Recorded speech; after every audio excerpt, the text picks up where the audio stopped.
અત્યારનો સમય બિલકુલ બદલાઈ ગયો છે। આ સમયમાં ઘરડાઓને જીવવું મુશ્કેલ બની ગયું છે। કોઈ તેમની સાથે બેસવા કે તેમની વાત સાંભળવા માટે તૈયાર જ નથી। તેવી જ સત્ય ઘટના આધારિત કહાની આપણે મિત્રો આજના આ વિડીયોમાં સાંભળીશું। તો આજનો આ વિડીયો તમને સારો લાગે તો વિડીયોને એક લાઈક કરી તમારા મિત્રોની સાથે શેર કરજો અને મિત્રો ચેનલને જરૂરથી સબસ્ક્રાઈબ કરી લેજો। તો મિત્રો ચાલો કહાનીની શરૂઆત કરીએ। અમારી બાજુનો ફ્લેટ એનઆરઆઈએ વર્ષોથી લીધેલ છે। 6 મહિનાથી ઘર ખોલી કાકા અને કાકી રહેતા હતા। તેમના બાળકો યુએસએ સેટ થઈ ગયા હોવાથી હવેની બાકી રહેલ જિંદગી ઇન્ડિયામાં કાઢવી તેવું નક્કી કરી તેઓ અહીં રહેવા આવેલ હતા। મેં પણ તેઓ એકલા હોવાથી કીધું હતું, તમને કોઈ કામકાજ હોય તો કહેજો, ચિંતા કરતા નહીં। કાકા અને કાકી આનંદી સ્વભાવના હતા। કોઈ વખતે તેઓ રાત્રે બેસવા પણ આવે અને પૂર્વ અને પશ્ચિમની સંસ્કૃતિની વાતો પણ કરે। 6 મહિના પૂરા થયા હશે, એક દિવસ કાકા અને કાકી અમારે ત્યાં રાત્રે બેસવા આવ્યા।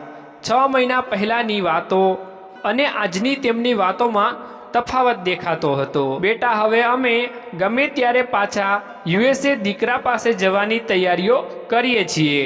ફોન ઉપર તો બધા લાગણી બતાવે, ડાહી વાતો કરે। બેટા, રૂબરૂ જઈએ ત્યારે વર્તન બદલાઈ ગયું હોય છે।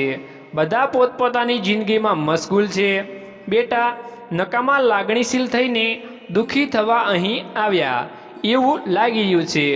તેના કરતાં જેવા છે તેવા દેખાતા ધોળિયા સારા। બાહ્ય આડંબર તો જરા પણ નથી। અરે શું વાત કરું બેટા, થોડા દિવસ પહેલાં હું ગ્રીન સિગ્નલ થયા પછી ઝીબ્રા રોડ ક્રોસિંગ કરતો હતો તો પણ એક ગાડી સડસડાટ આવી, મને ઉડાવતા રહી ગઈ। પાછો બારીમાંથી યુવાન લાગતો છોકરો બોલ્યો, એ ડોસા જોતો નથી, મરવા નીકળ્યો છે। હું તો 2 મિનિટ સતબદ્ધ થઈ ગયો। મારી કલ્પનાઓનો ભારત દેશ, જ્યાં યુવા પેઢીને બોલવાની પણ ભાન નથી, નાના મોટાનું જ્ઞાન નથી, ટ્રાફિક સેન્સનું નામ જ નહીં। હું શું કલ્પના કરી અહીં આવ્યો હતો। ત્યાં યુએસએમાં ઘરડા કે બાળકને જોઈ ગમે તે સ્પીડથી વાહન આવતું હોય, બ્રેક મારી તમને માન સાથે પહેલાં જવા દે ને અહીં મારા વાંક ગુના વગર ગાળો મળી સાંભળવા। વિચારતો જતો હતો ત્યાં પથ્થર જોડે મારો પગ ભટકાયો, મારા ચશ્મા પડી ગયા। હું ગોતતો હતો ત્યાં એક મીઠો અવાજ આવ્યો, uncle, May I help you? બેટા, સોગંદથી કહું છું, મને 2 મિનિટ તો રણમાં કોઈ ગુલાબ ખીલ્યું હોય તેવો ભાસ થયો। અહીં 6 મહિનાથી આવ્યો છું બેટા। માય આઈ હેલ્પ યુ જેવો શબ્દ મેં નથી સાંભળ્યો। મેં આવો મધુર ટહુકો કરનાર સામે જોયું। એક 10 થી 12 વર્ષનું બાળક હતું।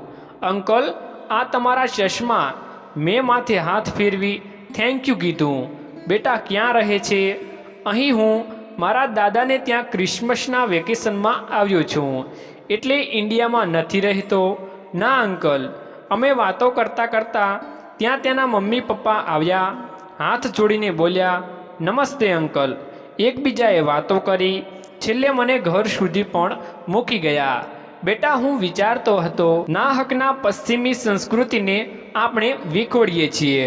ખરેખર સંસ્કાર, ડિસિપ્લિન, ભાષા તો તે ધોળિયાઓની સારી છે। આપણે આંધળું અનુકરણ કરવા નીકળ્યા છીએ। ખરેખર જે શીખવાનું છે તે શીખતા જ નથી। ધોબીના કૂતરા જેવી દશા થઈ છે। ટૂંકી ચડી કે ટી શર્ટ પહેરેથી આધુનિક નથી થવાતું। આજના યુવાનોને કેમ સમજાવવું કે વાણી વર્તન એ તો દેશની પ્રગતિનો પાયો છે। જ્યાં વાણી વર્તનના ઠેકાણા નથી ત્યાં દેશનો ગમે તેટલો વિકાસ થાય તો તે ગાંડો જ લાગે છે।